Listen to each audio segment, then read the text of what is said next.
Okay, welcome to all. നിങ്ങൾക്ക് അറിയാവുന്ന പോലെ തന്നെ മാർച്ച് 2-ന് RPF കോൺസ്റ്റബിൾ എക്സാമിനേഷൻ നടക്കാൻ പോവാണ് അല്ലേ. അതിന് മുന്നേ നമുക്ക് പ്രീവിയസ്ലി ചോദിച്ചിരുന്ന മാത്സിലെ ക്വസ്റ്റ്യൻ പേപ്പർ നമുക്ക് ഡിസ്കസ് ചെയ്യാം. അപ്പോൾ അതിൽ ഒന്നാമത്തെ പാർട്ട് നിങ്ങൾ കണ്ടിട്ടില്ലെങ്കിൽ ഡിസ്ക്രിപ്ഷൻ ബോക്സിൽ ലിങ്ക് കൊടുത്തിട്ടുണ്ട്, ഒന്ന് പോയി ചെക്ക് ചെയ്യാം. ഓക്കെ, സോ നമുക്ക് ടോട്ടലി 90 മിനിറ്റ്സ് ആണ് ഉള്ളത്. അതിൽ 90 മിനിറ്റ്സിൽ 120 ക്വസ്റ്റ്യൻസ് നമുക്ക് ചെയ്ത് കംപ്ലീറ്റ് ആക്കാനുണ്ട്. അതിൻ്റെ ക്വസ്റ്റ്യൻ വായിക്കും വേണം, ആൻസർ ചെയ്യും വേണം. സോ നമുക്ക് ടൈം കൺസ്ട്രെയിൻ ഉണ്ട് അവിടെ. സോ മാത്സിലെ ക്വസ്റ്റ്യൻസ് ചെയ്യുന്ന സമയത്ത് നമുക്ക് മാത്സ് പെട്ടെന്ന് തന്നെ അതിന്റെ ആൻസർ ചെയ്യണമെന്നുണ്ട്. സോ നമ്മൾ ഇന്ന് ഡിസ്കസ് ചെയ്യുന്ന ക്വസ്റ്റ്യൻസ് ടൈപ്പ് ആയിരിക്കും നമുക്ക് ഇനി വരാൻ പോകുന്ന എക്സാമിനും ഉണ്ടാവുന്നത്. ഓക്കെ, സോ നമുക്ക് മാക്സിമം ടൈം കൺസ്ട്രെയിൻ യൂസ് ചെയ്തുകൊണ്ട് നമ്മുടെ ലോജിക്കും അതുപോലെ സിമ്പിൾ ടെക്നിക്ക് യൂസ് ചെയ്തുകൊണ്ട് എങ്ങനെ പെട്ടെന്ന് മാത്സിൽ ആൻസർ കണ്ടെത്തുന്ന കാര്യം ഇന്നത്തെ വീഡിയോയിൽ നമുക്ക് ചെക്ക് ചെയ്യാം. ഓക്കെ, നമുക്ക് ഒന്നാമത്തെ ക്വസ്റ്റ്യനിലേക്ക് പോവാം. So A trader marks his goods at 30% above the cost price and allows a discount of 20%. അങ്ങനെയാണെങ്കിൽ what is his gain percentage? ഞാൻ കഴിഞ്ഞ വീഡിയോയിൽ പറഞ്ഞ പോലെ തന്നെ ഇതിൽ ഇമ്പോർട്ടൻ്റ് ആയിട്ടുള്ള കാര്യങ്ങൾ നിങ്ങൾ വായിക്കുന്ന സമയത്ത് തന്നെ നോട്ട് ചെയ്തു പോകണം. ഓക്കെ, ഇവിടെ എന്തൊക്കെ പറഞ്ഞിരിക്കുന്നത്? മാർക്സ് പ്രൈസ് എന്ന് പറയുന്നത് 30% കൂടുതലാണ് കോസ്റ്റ് പ്രൈസിനേക്കാളും അല്ലേ. അപ്പൊ ഡിസ്കൗണ്ട് കൊടുത്തിരിക്കുന്നത് 20% ആണ്. അങ്ങനെയാണെങ്കിൽ ഗെയിൻ പെർസെൻറ്റേജ് എത്രയാണ്? ഇതാണ് നമുക്കിവിടെ കാണാൻ പറഞ്ഞിരിക്കുന്നത്. 2-3 ടേംസ് ഇവിടെ കാണുന്നുണ്ടല്ലേ. ഗെയിൻ പെർസെൻറ്റേജ് കാണുന്നുണ്ട്, അതുപോലെ മാർക്ക് പ്രൈസ് കാണുന്നുണ്ട്, അതുപോലെ കോസ്റ്റ് പ്രൈസ് കാണുന്നുണ്ട്. ഇതൊക്കെ എന്താ നിങ്ങൾക്ക് ഏകദേശം ഐഡിയ ഉണ്ടായിരിക്കും. അതായത് ഗെയിൻ പെർസെൻറ്റേജ് പറയുന്നത് എത്രയാണ് കിട്ടിയിരിക്കുന്ന പ്രോഫിറ്റ്, അതിന്റെ പെർസെൻറ്റേജ് ആണ് ഗെയിൻ പെർസെൻറ്റേജ് കൊണ്ട് ഉദ്ദേശിക്കുന്നത് അല്ലേ. അപ്പൊ കോസ്റ്റ് പ്രൈസ് പറഞ്ഞാൽ എന്താ? ആക്ച്വലി എന്താണ് ആ ഒരു പ്രൊഡക്റ്റിനുള്ള പ്രൈസ്, അതാണ് കോസ്റ്റ് പ്രൈസ് എന്നുള്ളത്. പിന്നെന്താ വരുന്നത്? മാർക്ക് പ്രൈസ് വരുന്നത്. മാർക്ക് പ്രൈസ് എന്ന് പറഞ്ഞാൽ കോസ്റ്റ് പ്രൈസിന്റെ മുകളിലേക്ക് എത്രയാണ് പ്രോഫിറ്റ് ഇട്ടിരിക്കുന്നത്, ആ പ്രോഫിറ്റിന് കൂടിയ പ്രൈസ് ആണ് മാർക്ക് പ്രൈസ് എന്ന് പറയുന്നത്. ഓക്കെ, ഇവിടെ കിട്ടിയോ? ഓക്കെ, ഇവിടെ തന്നിരിക്കുന്നത് എത്രയാ? കോസ്റ്റ് പ്രൈസ് എന്നുള്ളത്, ഇവിടെ മാർക്ക് പ്രൈസ് എന്നുള്ളത് കോസ്റ്റ് പ്രൈസിനായിട്ട് 30% കൂടുതലാണ്. അപ്പൊ അങ്ങനെ മാർക്ക് പ്രൈസ് എത്ര വരും? 130% ആണ്. 130% ഇൻറ്റു കോസ്റ്റ് പ്രൈസ് ചെയ്ത് കഴിഞ്ഞാൽ മാർക്ക് പ്രൈസ് കിട്ടും അല്ലേ. അപ്പൊ ഞാനിവിടെ എക്സാമ്പിൾ ആയിട്ടൊരു 100 റുപ്പീസ് ആണ് മാർക്ക് കോസ്റ്റ് പ്രൈസ് ആയിട്ട് എടുക്കുന്നത്. കാരണം ഇതിൽ പെർസെൻറ്റേജ് മാത്രമേ തന്നിട്ടുള്ളൂ, പ്രൈസ് ഒന്നും വേറെ തന്നിട്ടില്ല. ഓക്കെ, സോ ഞാനിവിടെ 100 റുപ്പീസ് കോസ്റ്റ് പ്രൈസ് ആയിട്ട് എടുക്കുന്നുണ്ട്. അങ്ങനെയാണെങ്കിൽ മാർക്ക് പ്രൈസ് എത്ര വരും? മാർക്ക് പ്രൈസ് വരുന്നത് 130% ഓഫ് 100 വരും. എത്ര വരും? 130 റുപ്പീസ് ആണ് നമുക്കിവിടെ മാർക്ക് പ്രൈസ് കിട്ടുന്നത് അല്ലേ. മാർക്ക് പ്രൈസ് നമുക്കിവിടെ 130 റുപ്പീസ് കിട്ടി. ഇനി അതിന്റെ 20% ആണ് ഷോപ്പ് കീപ്പറോടെ ഡിസ്കൗണ്ട് കൊടുത്തിരിക്കുന്നത്. ഡിസ്കൗണ്ട് കൊടുത്തിരിക്കുന്നത് നമുക്ക് എത്രയാണ് ഫൈനൽ ആയിട്ട് അയാൾ വിറ്റിരിക്കുന്ന പ്രൈസ് നോക്കാം. 130%ന്റെ 20% എത്ര? 130 ഇൻറ്റു 20/100 ചെയ്ത് കഴിഞ്ഞാൽ 130% 20% കിട്ടും. എത്ര വരും? 0.8 13 ഇൻറ്റു 2 26 റുപ്പീസാണ് അവിടെ ഡിസ്കൗണ്ട് കൊടുത്തിരിക്കുന്നത് അല്ലെ. 26 റുപ്പീസ് ഡിസ്കൗണ്ട് കൊടുത്തു കഴിഞ്ഞാൽ 130 മൈനസ് 26 എത്ര വരും? 104 റുപ്പീസിനാണ്, 104 റുപ്പീസിനാണ് ആ പ്രൊഡക്റ്റ് അയാൾ വിറ്റിരിക്കുന്നത് അല്ലെ. എപ്പിടി കിട്ടിയോ? 104 റുപ്പീസിന് കൊടുത്തിട്ട് എത്ര ലാഭം കിട്ടി? 4 റുപ്പീസാണ് അയാൾക്ക് അവിടെ 4 റുപ്പീസോടെ ലാഭം കിട്ടിയിരിക്കുന്നത്. അപ്പൊ 4/100 എത്ര പെർസെന്റേജ്? 4% ആണ് 4/100. അങ്ങനെ നമുക്ക് 4% ആണ് ഇവിടെ ആൻസർ കിട്ടിയിരിക്കുന്നത്. ഏതൊക്കെയാണ്?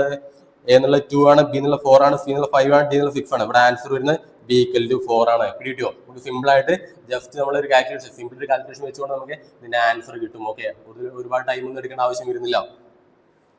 ഓക്കെ, നമുക്ക് അടുത്ത ക്വസ്റ്റ്യനിലേക്ക് പോകാം. ഇതുപോലെ സിമ്പിൾ ആയിട്ടുള്ള ക്വസ്റ്റ്യൻസ് ഇനിയും ഉണ്ടാവും. സോ നിങ്ങൾക്ക് ആദ്യം തന്നെ സിമ്പിൾ ആയിട്ടുള്ള ക്വസ്റ്റ്യൻസ് ആൻസർ ചെയ്ത് കഴിഞ്ഞാൽ അവസാനം ടൈം ഉണ്ടെങ്കിൽ മാത്രം കോംപ്ലക്സ് ആയിട്ടുള്ള ക്വസ്റ്റ്യനിലേക്ക് പോയാൽ മതി. സോ നമുക്ക് ഈ ഒരു ക്വസ്റ്റ്യൻ കൂടി നോക്കാം. So the market price of a mobile phone is 12,400 and the shopkeeper allows a discount of 30% on it. Find the selling price of the mobile phone. ഇവിടെ എന്താ കാണാൻ പറഞ്ഞിരിക്കുന്നത്? ഒരു മാർക്ക് പ്രൈസ് നമുക്ക് തന്നിട്ടുണ്ട്. മാർക്ക് പ്രൈസിന്റെ 30% ആണ് അയാൾ ഡിസ്കൗണ്ട് കൊടുത്തിരിക്കുന്നത്. അങ്ങനെയാണെങ്കിൽ അയാൾ എത്ര രൂപയ്ക്കാണ് ആ ഒരു മൊബൈൽ ഫോൺ വിറ്റിരിക്കുന്നത്? ഇതാണ് നമ്മൾ ക്വസ്റ്റ്യനിൽ തന്നിരിക്കുന്നത് അല്ലേ. അവിടെ ഓപ്ഷൻസ് എന്തൊക്കെയുള്ളത്?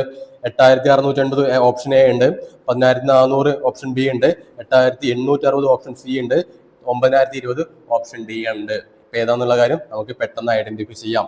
ഓക്കെ, നമുക്ക് തന്നിരിക്കുന്ന മാർക്ക് പ്രൈസ് എന്ന് പറയുന്നത് 12,400 ആണ് അല്ലെ. അപ്പൊ അതിന്റെ 30% ഡിസ്കൗണ്ട് കൊടുത്തു. 30% ഡിസ്കൗണ്ട് കൊടുത്തു കഴിഞ്ഞാൽ ഇപ്പൊ അതിന്റെ പ്രൈസ് ഇരിക്കുന്നത് 70% ആണ്. അപ്പൊ 12,400ന്റെ 70% നമുക്ക് കാണാം. 70 / 100 ചെയ്യാം. ഓക്കെ, 1,240 ഇൻറ്റു 7 വരും. എത്ര വരും? 0.428. ഫസ്റ്റ് സംഖ്യ 8 വന്നു, 80 വന്നു. 80 വരുന്ന ഏതാണ് ഇതിലുള്ളത്? ഒറ്റൊന്ന് മാത്രമേ ഉള്ളൂ, ഓപ്ഷൻ എ. 8680 മാത്രമേ ഇനീഷ്യൽ സംഖ്യ, അവസാനത്തെ സംഖ്യ 80 വരുന്നേ ഉള്ളൂ. ബാക്കിയെല്ലാം എത്ര വരുന്നത്? 00 വരുന്നുണ്ട്, 60 വരുന്നുണ്ട്, 20 വരുന്നുണ്ട്.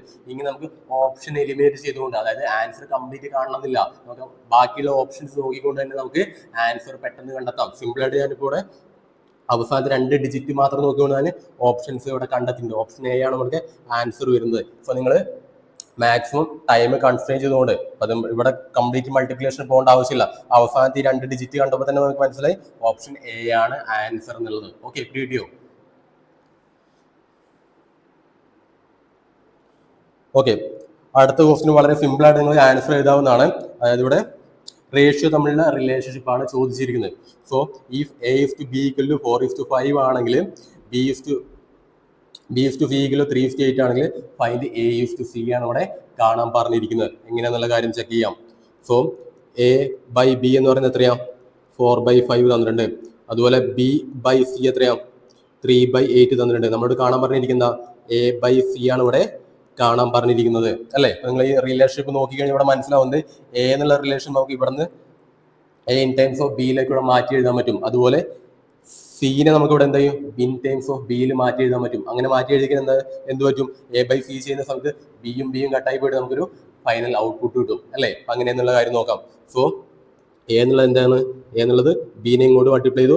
അതുപോലെ സി കാണുന്ന സമയത്ത് സീനെ അങ്ങോട്ട് മൾട്ടിപ്ലൈ ചെയ്തിട്ട് 8നെ ഇങ്ങോട്ട് മൾട്ടിപ്ലൈ ചെയ്യും. അങ്ങനെ വരുന്ന സമയത്ത് A equal to 4b divide by 5 കിട്ടി, അല്ലേ? A equal to 4b divide by 5 കിട്ടി. അതുപോലെ സി എന്നുള്ളത് സീനെ ഞാൻ അങ്ങോട്ട് കൊണ്ടുപോയി, എന്നിട്ട് 8നെ ഇങ്ങോട്ട് കൊടുന്നു. സോ സി എന്നുള്ളത് 8b ഡിവൈഡ് ബൈ 3 വന്നു. സി ഇങ്ങോട്ട് കൊണ്ടുപോയി 8നെ ഇങ്ങോട്ട് കൊടുന്നു. ഓക്കെ, അതിന് 3നെ ഇങ്ങോട്ട് കൊടുന്നു. അങ്ങനെ വരുന്ന സമയത്ത് C equal to 8b divide by 3 വന്നു. അപ്പൊ നമുക്ക് എന്ത് ചെയ്തു? എനെ സീനെ ഇൻ ടൈംസ് ഓഫ് ബിയിൽ എനിക്ക് മാറ്റി എഴുതാൻ പറ്റി. ഇനി എ ബൈ സി ചെയ്യുന്ന സമയത്ത് എന്ത് കിട്ടും? A divide by C equal to 4b divided by 5 and all divide by 8b divide by 3 വന്നു. ഓക്കെ, ഇവിടെ ബിയും കട്ടായി പോയി. ബാക്കി എന്താ ഉള്ളത്? ഞാൻ 3നെ മുകളിലേക്ക് എടുത്തു, അതിന്റെ 5നെ താഴേക്ക് വന്നു. ഓക്കെ, അങ്ങനെ വരുന്ന സമയത്ത് 4 into 3 ഡിവൈഡ് ബൈ 5 into 8 വന്നു, അല്ലേ? 4 8 കട്ടായി പോയി, അടിയിൽ 2 വന്നു. ബാക്കി ഫൈനൽ ആൻസർ വരുന്നത് എത്രയാ? 3/10 ആണ് ആൻസർ വരുന്നത്. കണ്ടോ, സിമ്പിൾ ആയിട്ട് നമുക്ക് പെട്ടെന്ന് തന്നെ ആൻസർ കിട്ടിയല്ലേ? 3/10 ആണ് ഇവിടെ ആൻസർ വരുന്നത്. ഓപ്ഷൻ ഏതാ? ഓപ്ഷൻ ബി ആണ് നമുക്ക് ഇവിടെ ആൻസർ വരുന്നത്. 3/10 ഈക്വൽ എന്താ? 3:10 ആണ് ആൻസർ വരുന്നത്. A/C എന്ന് പറയുന്നത് 3:10 കിട്ടി. ഓക്കെ, നമുക്ക് അടുത്ത ക്വസ്റ്റ്യനിലേക്ക് പോവാം. The ratio of three numbers is 3:4:5. The ratio of three numbers is 3:4:5. And the sum of their square is 1250. അങ്ങനെയാണെങ്കിൽ കാണാൻ പറഞ്ഞിരിക്കുന്ന find the sum of three numbers ആണ് അവിടെ കാണാൻ പറഞ്ഞിരിക്കുന്നത്, അല്ലേ? നമുക്കിവിടെ 3 നമ്പർ തന്നിട്ടുണ്ട്. ആ 3 നമ്പറിന്റെ റേഷ്യോ തന്നിട്ടുണ്ട്. ആ 3 നമ്പേഴ്സിന്റെ സ്ക്വയേഴ്സ് നമ്മളെ സമ്മ് തന്നിട്ടുണ്ട് 1250. അങ്ങനെയാണ് ഇവിടെ കാണാൻ പറഞ്ഞിരിക്കുന്നത്. ആ 3 സംഖ്യയുടെ സമ്മാണ് ഇവിടെ കാണാൻ പറഞ്ഞിരിക്കുന്നത്, അല്ലേ? നമുക്കിവിടെ ഓപ്ഷൻസ് എന്താ തന്നിരിക്കുന്നത്? എ ഈക്വൽ ടു 50 തന്നിട്ടുണ്ട്, ബി ഈക്വൽ ടു 30 തന്നിട്ടുണ്ട്, സി ഈക്വൽ ടു 60 തന്നിട്ടുണ്ട്, ഡി ഈക്വൽ ടു 90 തന്നിട്ടുണ്ട്. എന്നുള്ള ആൻസർ നമുക്ക് പെട്ടെന്ന് കണ്ടെത്താം. സോ ഞാനിവിടെ ആദ്യം തന്നെ ഈ റേഷ്യോസ് ഇവിടെ അടിയിലേക്ക് എഴുതുന്നുണ്ട്. സോ റേഷ്യോ എന്ന് പറയുന്നത് 3:4:5 ആണ് റേഷ്യോ തന്നിരിക്കുന്നത്. ഇതിനെ ഞാനൊരു കോമൺ മൾട്ടിപ്പിൾ വെച്ചുകൊണ്ട് മൾട്ടിപ്ലൈ ചെയ്യുന്നുണ്ട്. അങ്ങനെ മൾട്ടിപ്ലൈ ചെയ്ത് കിട്ടും നമുക്ക് എന്താണോ ആക്ച്വൽ സംഖ്യ അത് കിട്ടും. സോ ഞാനിവിടെ കോമൺ മൾട്ടിപ്ലൈ യൂസ് ചെയ്യുന്നത് എക്സ് ആണ് ഞാനിവിടെ യൂസ് ചെയ്യുന്നത്. സോ എക്സ് കൊണ്ട് ഞാനിതിനെ 3നെ മൾട്ടിപ്ലൈ ചെയ്യാൻ പോവുകയാണ്. സോ 3x വന്നു, അതുപോലെ 4x വന്നു, അതുപോലെ 5x വന്നു. ഇതാണ് ആക്ച്വലി നമ്മുടെ നമ്പേഴ്സ് വരുന്നത്. 3x 4x 5x ആണ് ആക്ച്വൽ നമ്പേഴ്സ്. ഇവിടെ നമുക്ക് എക്സിന്റെ വാല്യൂ അറിയില്ല. എക്സിന്റെ വാല്യൂ നമുക്ക് എങ്ങനെ കണ്ടെത്തുന്നത്? അടുത്തൊരു റിലേഷൻഷിപ്പ് വന്നില്ല, ആ റിലേഷൻഷിപ്പ് വെച്ചുകൊണ്ട് നമുക്ക് എക്സിന്റെ വാല്യൂ കണ്ടെത്താം. അങ്ങനെ എക്സിന്റെ വാല്യൂ കണ്ടെത്തി കഴിഞ്ഞാൽ നമുക്ക് ആക്ച്വൽ നമ്പർ കിട്ടും. ആ നമ്പർ വെച്ചുകൊണ്ട് നമുക്ക് ആക്ച്വൽ എത്രയാണോ നമ്മൾ ചോദിച്ചിരുന്ന ക്വസ്റ്റ്യനിൽ സമ്മും കൂടി കിട്ടും. ഓക്കെ, സോ ഞാൻ അടുത്ത റിലേഷൻഷിപ്പ് അടുത്ത് എഴുതുകയാണ്. സോ 3x² + 4x² + 5x² എന്ന് പറഞ്ഞാൽ 1250 ആണ്. സോ 3x² + 4x² + 5x² എന്നുള്ളത് 1250 ആണ്, അല്ലേ? 9x² + 16x² + 25x² എന്ന് പറയുന്നത് 1250 ആണ്. അപ്പോൾ 9 + 16 25 25 + 25 50x² വന്നു. 15x² equal to 1250. So x² എത്രയാ? 1250 ഡിവൈഡ് ബൈ 50. 1250 ഡിവൈഡ് ബൈ 50 വന്നു. എത്ര വരും? 25 വരും. ഓക്കെ, ഈസിയായിട്ട് നമുക്ക് കാൽക്കുലേറ്റ് ചെയ്യാൻ പറ്റും. ഓക്കെ, അങ്ങനെയാണെങ്കിൽ എക്സ് എത്ര വരും? √25 എത്രയാ? 5 വന്നു. നമുക്ക് എക്സിന്റെ ആൻസർ ഇവിടെ കിട്ടിയിട്ടുണ്ട്. അപ്പൊ എക്സിന്റെ ആൻസർ കിട്ടിക്കഴിഞ്ഞാൽ എന്താ ചെയ്യും? ആക്ച്വൽ എത്രയാണോ സംഖ്യ എന്നുള്ള കാര്യം കിട്ടും. സോ ഒന്നാമത്തെ സംഖ്യ 3x ആണ്. 3x എന്നുള്ളത് 15 വന്നു. അതുപോലെ 4x എത്ര വന്നു? 20 വന്നു. 5x എന്നുള്ളത് 25 വന്നു. അപ്പൊ മൂന്ന് സംഖ്യ എന്ന് പറയുന്നത് 15, 20, 25 ആണ് മൂന്ന് സംഖ്യ. അപ്പൊ അങ്ങനെയാണെങ്കിൽ അതിന്റെ സമ്മ എത്ര വരും? 15 + 25 40, 40 + 20 60 ആണ് ആക്ച്വൽ ആൻസർ എന്ന് പറയുന്നത്. സോ ആൻസർ ഈ സി. കണ്ടോ, ഇത്ര എളുപ്പത്തിൽ നമുക്ക് ആൻസർ കണ്ടെത്താൻ പറ്റും അല്ലേ?